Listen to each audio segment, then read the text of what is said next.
start with something I wish someone told me years ago. Most people don't delay starting a business because of money. They delay because deep down they don't think they're good enough for running one. We use excuses like I don't have funding, I need more experience, I don't know the right people.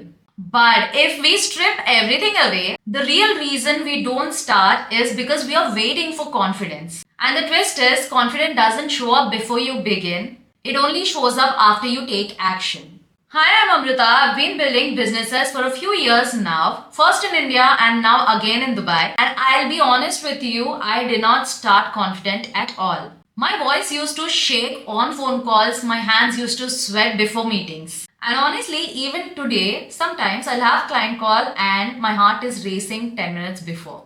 So I'm not talking to you from a pedestal, I'm talking to you from experience. From a perspective of a girl who has built a business without ever feeling confident enough for it. So, without any further delay, let's get into it.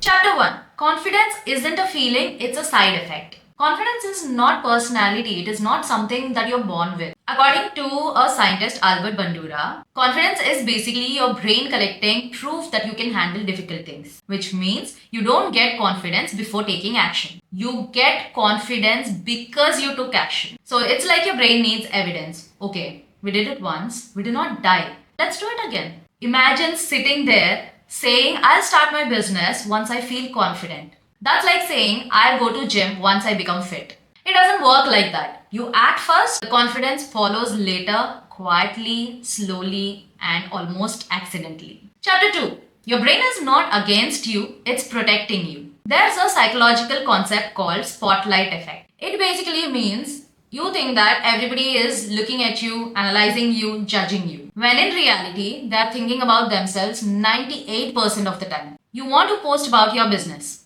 And your brain tells you, what will people say? But the truth is, people scroll for 3 seconds and just move on with their lives. Your fear is not about people, your fear is about uncertainty. Your brain hates uncertainty because it cannot predict the outcome, right? So it gives you fear to protect yourself from embarrassment. But embarrassment won't ruin your life. Not trying might. Chapter 3. Clarity beats confidence every single time. I met extremely confident people who take up the space, talk loudly, own the room. But when it comes to explaining their business, there's no structure, no clarity, just noise. Then I've met extremely quiet founders, soft spoken, subtle, but with utmost clarity. Guess who clients trust more? The one who knows what they're talking about. Clarity is more powerful than confidence. When I started at 21, I did not sound confident at all. But I was prepared. I knew my product. I knew my pricing. I knew my reasoning. Clients didn't choose me because I was confident. They chose me because I was clear.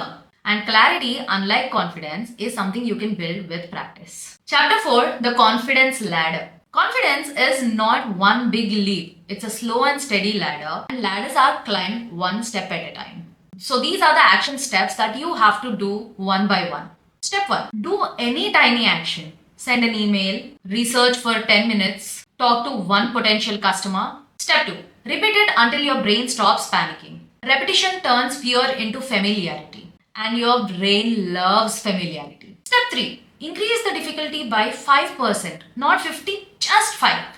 Small expansions are how you grow without overwhelming yourself. Step 4. Stack micro wins. We think confidence is built from big achievements, huge launches, big numbers, massive success. But neuroscience says it's built from consistency, not milestones. So, your small actions matter more than your big dreams. Chapter 5 is my story. I didn't build confidence, I built systems. At 21, when I joined my dad's company, my confidence was zero.